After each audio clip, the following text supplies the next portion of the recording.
Bayern Munich is destroying the Bundesliga. आज के जमाने में बुंदेसलीगा कौन देखता है यार, फर्मर्स लीग है, कोई कंपटीशन नहीं है, सबको पता है कि बायर्न ही जीतने वाला है, तो फिर ये लीग देखकर क्या ही फायदा। वेल ठीक से अगर देखा जाए तो ये लोग गलत नहीं है, ऑल्सो बहुत सही भी नहीं है। तो आज के इस वीडियो में हम बात करेंगे about this problems, this issues जिसके वजह से Bundesliga is literally dying. And obviously मेरे कुछ ओपिनियंस रहेंगे, कुछ इन्फॉर्मेशन मैं तुम लोगों के सामने पेश करूंगा एंड तुम लोगों को एक वर्डिक्ट देने की कोशिश करूंगा, एक व्यू देने की कोशिश करूंगा कि किस तरीके से बुंदेसलीगा को हम फिर से रिवाइव कर सकते हैं। So anyways let's get into this. Bundesliga का हाइप कम होने के लिए बहुत सारे रीजंस अवेलेबल है, लेकिन मैंने ऐसे 5 रीजंस सिलेक्ट किया है जिनको लेकर मैं आज के इस वीडियो में बात करूंगा। ऑब्वियसली इससे ज्यादा और भी रीजंस हो सकते हैं, वो सब लोग वीडियो के एंड में तुम लोग मुझे बताओगे इन द कमेंट सेक्शंस। तो सबसे पहले आते मेरा पहला point of view, less focus in business, more focus in sporting areas. अगर आप बुंदेसलीगा के फुटबॉल डेली बेसिस पे फॉलो करते हो तो फिर इसका रीजन हो सकता है या तो आप बायर्न फैन हो या तो आप डॉर्टमुंड फैन हो, otherwise there is no reason कि आप डेली बेसिस पे बुंदेसलीगा के मैचेस फॉलो करोगे। ऑब्वियसली यार नहीं करोगे, लेकिन ऐसा क्यों? अगर ध्यान से देखा जाए बुंदेसलीगा में जितने भी क्लब्स अभी है करेंटली, उनमें से सिर्फ और सिर्फ एक ही क्लब है, दैट इज बायर्न म्यूनिक, जो कि बिजनेस के साथ साथ अपने स्पोर्टिंग एरियाज में भी एक्सेल करती है। आई मीन ऑब्वियसली ये दोनों चीज एक साथ कैसे बैलेंस करना होता है, ये सिर्फ और सिर्फ बायर्न म्यूनिक से ही सीखना चाहिए। बाकी क्लब्स ऑब्वियसली यार, तुम डॉर्टमुंड की बात करो, तुम लाइप्जिग की बात करो, तुम लिवरकूसन की बात करो, ये लोग बहुत ज्यादा बिजनेस ओरिएंटेड है। जितने भी अच्छे बुंदेसलीगा क्लब्स है ये सबके लिए एप्लीकेबल है एंड इन लोगों के लिए स्पोर्टिंग सक्सेस से ज्यादा बिजनेस सक्सेस ज्यादा मैटर करता है। लेकिन ऐसा मैं क्यों बोल रहा हूँ? अगर तुम ध्यान से देखोगे तो बुंदेसलीगा का ये रिचुअल बहुत ही पुराने टाइम से होते हुए आ रहा है। बुंदेसलीगा के सारे टॉप क्लब्स अपने होम ग्रोन जो एकेडमी प्लेयर्स है उनको ग्रो करते हैं एंड थोड़ा बहुत ग्रो होने के बाद जब उनका मार्केट वैल्यू थोड़ा बहुत डिसेंट प्राइस पे आ जाते, वो लोग दूसरे किसी क्लब में उनको बेच देते, ज्यादातर बाहर के क्लब में एंड बाहर के लीग में। And this is the main reason जहां पे बुंदेसलीगा अपना क्वालिटी हर साल लॉस करती है। यहाँ पे आकर तुम्हारे दिमाग में एक सवाल जरूर आएगा कि यार बायर्न म्यूनिक तो खुद ही ये काम करता है, दूसरे बुंदेसलीगा क्लब से अपने स्ट्रॉन्गेस्ट प्लेयर्स को साइन कर लेता है एंड उनको वीक करके खुद ज्यादा स्ट्रॉन्ग बन जाता है, व्हिच इज एक्चुअली ट्रू। लेकिन अगर तुम ध्यान से देखोगे तो लास्ट 5 सालों में बायर्न म्यूनिक से ज्यादा प्रीमियर लीग के क्लब्स, इवन दूसरे क्लब्स बहुत ज्यादा साइनिंग्स की है फ्रॉम बुंदेसलीगा क्लब्स एंड ये बहुत ज्यादा नंबर पे है।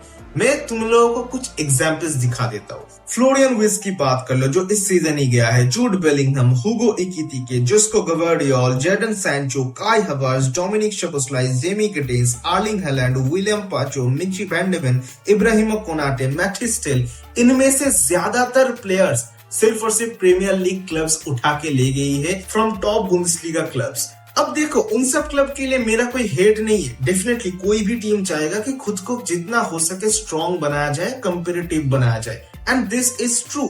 आपको अगर इस मार्केट में जिंदा रहना है तो फिर आपके टीम को स्ट्रॉन्गेस्ट बनाना पड़ेगा एंड आपको ऐसे ही यंग टैलेंट साइन करने पड़ेंगे। लेकिन इधर आते हैं जर्मन क्लब्स के बिजनेस माइंडसेट।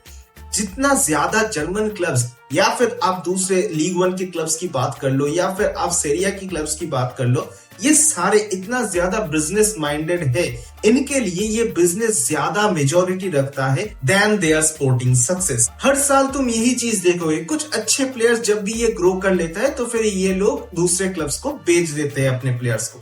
अब देखो प्लेयर्स को आप बेच सकते हो, डेफिनेटली बेचना भी चाहिए, लेकिन ये तब तक नहीं होना चाहिए जब तक ना वो प्लेयर खुद से जाना चाहता है। मेरा सिंपल यही कहना है कि आपको अगर आपके प्लेयर्स को आप रख लेते हो अपने पास तो फिर आपके टीम में कोई कमी नहीं रहेगी, बल्कि आपका टीम और भी ज्यादा स्ट्रॉन्ग रहेगा, इवन कॉम्पिटिटिव रहेगा। अगर आपके प्लेयर खुद से जाना चाहते हैं बाहर किसी दूसरे लीग में या फिर दूसरे किसी टीम में, तब आप उसको जाने दो। लेकिन सिर्फ और सिर्फ बिजनेस माइंडेड होकर मुझे पैसा कमाना है, इस माइंडसेट से आकर आप हर साल अगर इस तरीके से प्लेयर्स को सेल करते हुए जा रहे हो तो फिर भाई कुछ नहीं हो सकता आपका। तो this is the main reason जो कि मुझे लगता है कि बुंदेसलीगा की क्लब्स स्ट्रगल कर जाता है और इधर ही बायर्न म्यूनिक एक्सेल करता है, क्योंकि बायर्न म्यूनिक डेफिनेटली यार दूसरे क्लब से तो साइन करते ही है, एंड साथ ही साथ खुद के जो प्लेयर्स है उनको भी ज्यादातर मतलब छोड़ते नहीं है या फिर जाने नहीं देते बाहर। ये एक मेजर पॉइंट है जो कि हर एक बुंदेसलीगा क्लब को ही करना चाहिए। Better broadcasting platform. पिछले कुछ सालों से इंडिया में बुंदेसलीगा का ब्रॉडकास्टिंग पार्टनर है सोनी, एंड सोनी जिस तरीके से ब्रॉडकास्ट करता है, जिस तरीके से मार्केटिंग करता है, वो काफी नहीं है। तुम हर तरफ से देख सकते हो जिस हिसाब से मार्केटिंग स्ट्रेटेजी अप्लाई किया जाता है प्रीमियर लीग के द्वारा, ला लीगा क्लब्स के द्वारा, इवन सेरिया क्लब्स के द्वारा, वो बहुत बेटर है देन जो काम करता है एक्चुअल में बुंदेसलीगा। तो ये एक चीज है जहां पे आप थोड़ा बहुत इंप्रूवमेंट कर सकते हैं। आपको ऐसा एक प्लेटफॉर्म चूज करना चाहिए जो इजी एक्सेसिबल हो, जो अफोर्डेबल हो सबके लिए, एंड मोर ओवर अगर आप फ्री में प्रोवाइड कर पाते हो तो सबसे बढ़िया है।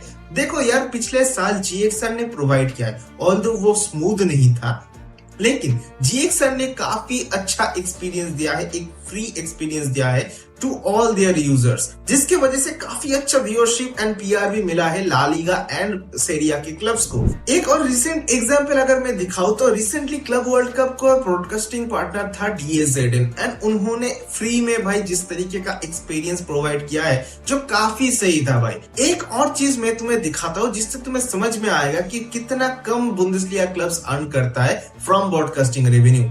ये एक रिसेंट डेटा है जहां पे कह रहा है कि 25-26 सीजन में बायर्न म्यूनिख अर्न करने वाला है 83 million from their broadcasters, and जो सबसे कम अर्न करने वाले हैं हैम्बर्गर SB, वो है 31 मिलियन। एंड साथ ही साथ तुम अगर थोड़ा बहुत नजर डालोगे प्रीमियर लीग की, तो फिर 23-24 सीजन में प्रीमियर लीग में जो लास्ट फिनिश किया था शेफील्ड यूनाइटेड, उन्होंने अर्न किया था 109 मिलियन यूरोज। तो अब तुम जाके समझ सकते हो कि प्रीमियर लीग में लास्ट फिनिश करने वाला शेफील्ड यूनाइटेड बुंदेसलीगा में टॉप फिनिश करने वाला बायर्न म्यूनिख से ज्यादा रेवेन्यू जनरेट करता है from broadcaster partners. This is the reality भाई। तो ऑब्वियसली यार यहाँ पे हम बहुत कम अर्न करते हैं, and I think Bundesliga clubs को और भी ज्यादा अर्न करना चाहिए। लेकिन यार ये गलत नहीं है, डेफिनेटली नहीं है, क्योंकि प्रीमियर लीग का जो व्यूअरशिप है, जो PR है, जो हाइप है, वो कभी भी भाई बुंदेसलीगा में नहीं आ सकता। तो इसीलिए मेरा यही ओपिनियन है कि शायद से एक बेटर ब्रॉडकास्टिंग प्लेटफॉर्म अगर हम अप्लाई करते हैं तो फिर शायद से बुंदेसलीगा का व्यूअरशिप थोड़ा और बेहतर हो सकता है, थोड़ा और ज्यादा रेवेन्यू हमारे बुंदेसलीगा क्लब्स अर्न कर सकता है। Explore more Asian market. अगर तुम ध्यान से देखोगे तो फिर भाई यूरोप एंड अमेरिका में दोनों ही कॉन्टिनेंट में भाई फुटबॉल कल्चर काफी ज्यादा पॉपुलर है, लेकिन compare to that Asian continents में उतना ज्यादा पॉपुलैरिटी है नहीं, बल्कि ऑब्वियसली यार क्रिकेट की पॉपुलैरिटी काफी ज्यादा है। एंड इवन मोस्ट इंपॉर्टेंटली जो साउथ एशियन कॉन्टिनेंट्स है उधर बहुत ज्यादा मार्केट है जहां पे फुटबॉल का क्रेज और भी ज्यादा ग्रो हो सकता है। ऑब्वियसली यार मैं इंडिया की बात सिर्फ और सिर्फ नहीं कर रहा हूँ, सारे कॉन्टिनेंट्स की मैं बात कर रहा हूँ जहां पे एक बहुत ही बड़ा मार्केट क्रिएट हो सकता है बुंदेसलीगा एंड इवन और बहुत सारे क्लब्स का। तो इस चीज को और भी ज्यादा एक्सप्लोर करना चाहिए। अब एक्सप्लोर करना मतलब अब क्या कर सकते हो? ऑब्वियसली आप प्री सीजन टूर्स ऑर्गेनाइज कर सकते हो हर साल, या फिर आप किसी स्पेशल इवेंट को लेकर आप विजिट कर सकते हो, जैसे कि इसके पहले बायर्न म्यूनिख ने किया था। 2 बार already Bayern Munich India visit किया था, एक बार बाइचुंग फुटिया का फेयरवेल देने, एक बार ओलिवर कान का फेयरवेल देने। तो फिर वो एक चीज है जहां पे दूसरे बुंदेसलीगा क्लब्स को भी भाई स्टेप अप करना चाहिए and Indian and Asian markets को और भी ज्यादा एक्सप्लोर करना चाहिए।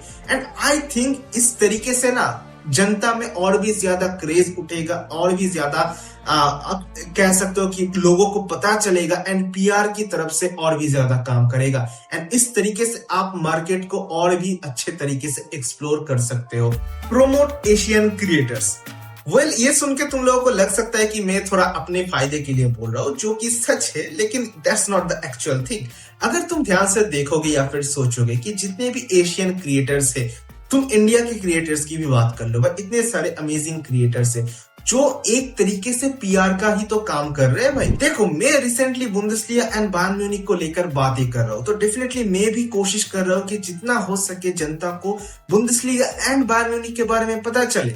तो अगर ये थोड़ा और भी ज्यादा क्लब से रिकॉग्नाइजेबल हो, क्लब से और भी ज्यादा एक्सेस हमें मिले तो फिर शायद से एक काम और भी बेहतर तरीके से क्रिएटर्स कर पाएंगे। एंड डेफिनेटली यही सपोर्ट क्लब से भी करना चाहिए to each and every creators. मैं तुम्हें एक सिंपल सा एग्जांपल देता हूँ। तुम लोग जितने भी लोग फुटबॉल को फॉलो करते हो यार, पीएल इंडिया नाम का एक इंस्टाग्राम पेज है जिसको तुमने शायद से फॉलो करके रखा है, मैंने भी करके रखा है। वो एक पेज है, ऐसा पेज है जो इंडियन क्रिएटर्स को कनेक्ट करने के लिए ही पैदा किया है। एंड वो सिर्फ और सिर्फ किसी एक क्लब पे बेस्ड नहीं है, वो पूरे प्रीमियर लीग के सारे क्लब्स के बेस्ड पे किया हुआ है। एंड यही एक चीज अगर हम बुंदेसलीगा के लिए भी करते एंड बुंदेसलीगा से परमिशन मिलता है तो फिर भाई मैं लिख के दे सकता हूँ कि बुंदेसलीगा का पीआर और भी ज्यादा ग्रो होगा, और भी ज्यादा क्रेज बढ़ने लगेगा। तो फिर ये छोटे छोटे स्टेप्स अगर आप लेना स्टार्ट करते हो ना तो फिर बहुत सारे अवेयरनेस ऑलरेडी भाई क्रिएट हो जाता है। And now last but not the least, UCL domination. UCL में डोमिनेट करता हुआ एक ही बुंदेसलीगा क्लब का नाम आएगा, दैट इज बायर्न म्यूनिख। और उसके बाद अगर थोड़ा बहुत नाम आ सकता है तो फिर डॉर्टमुंड का भी नाम आएगा, लेकिन और कोई दूसरे क्लब्स की नाम नहीं आएगा। तो यही एक मेन चीज है। देखो यार, यूसीएल एक बहुत ही बड़ा स्टेज है एंड जो सब लोग देखते, आई मीन एक नॉर्मल लीग के मैच का जितना व्यूअरशिप होता है उससे कई ज्यादा भाई एक यूसीएल मैच का होता है। एंड डेफिनेटली अगर तुम किसी भी बड़े टीम को, किसी भी बड़े प्रीमियर लीग या फिर ला लीगा या फिर सेरिया के टीम को आप अपसेट कर देता हो, आप एलिमिनेट कर देते हो, तो फिर लोग आपको नोटिस करना स्टार्ट कर देंगे। एंड इवन यही एक प्लेटफॉर्म है जहां पे आप अपने तरफ अटेंशन खींच सकते हो। एंड आई थिंक इस चीज को और भी ज्यादा अच्छे से अप्लाई करना चाहिए बुंदेसलीगा क्लब्स को। अगर तुम देखोगे ध्यान से, सिर्फ और सिर्फ बायर्न म्यूनिख एंड डॉर्टमुंड के अलावा ऐसा कोई भी क्लब अच्छे परफॉर्मेंस डिलीवर नहीं करता है यूसीएल में, जो कि डेफिनेटली करना चाहिए। एंड ये चीज मेरे फर्स्ट पॉइंट से रिलेटेड है। अगर तुम अपने प्लेयर्स को रखोगे, अपने प्लेयर्स को एंड अपने टीम के स्पोर्टिंग एरियाज को थोड़ा बहुत इंपॉर्टेंस और भी ज्यादा दोगे तो फिर डेफिनेटली यार तुम लोग यूसीएल के लिए भी फाइट कर सकते हो। एंड अगर तुम डेफिनेटली सोचोगे ध्यान से, ये जो 5 पॉइंट मैंने मेंशन की है, ये सब अगर तुम ठीक ठाक से कर लेते हो तो फिर भाई बुंदेसलीगा का क्रेज और भी ज्यादा डेवलप हो जाएगा। And there are a lot of more reasons जो कि तुम लोगों को ऑलरेडी पता है एंड तुम लोगों के ओपिनियंस अब मैं सुनने वाला हूँ। तुम लोगों के अकॉर्डिंग अगर तुम्हें लगता है कि नहीं और भी कुछ ज्यादा हम चेंजेस कर सकते हैं, और भी कुछ कर सकते हैं अप्लाई, तो फिर please share your thoughts in the comment section. So that's all from my side for today. अगर वीडियो अच्छा लगा हो तो फिर भाई लाइक करना मत भूलना, कमेंट में अपना ओपिनियन बताना मत भूलना, and last but not the least subscribe कर दो यार, सब्सक्राइबर्स नहीं बढ़ रहे। एनीवेज भाई, अगर ऐसे ही Bundesliga and Bayern Munich related news तुम्हें और भी चाहिए तो फिर हिट द बेल आइकन। मिलते हैं किसी दूसरे वीडियो में, तब तक के लिए टाटा बाय बाय एंड मिया सन।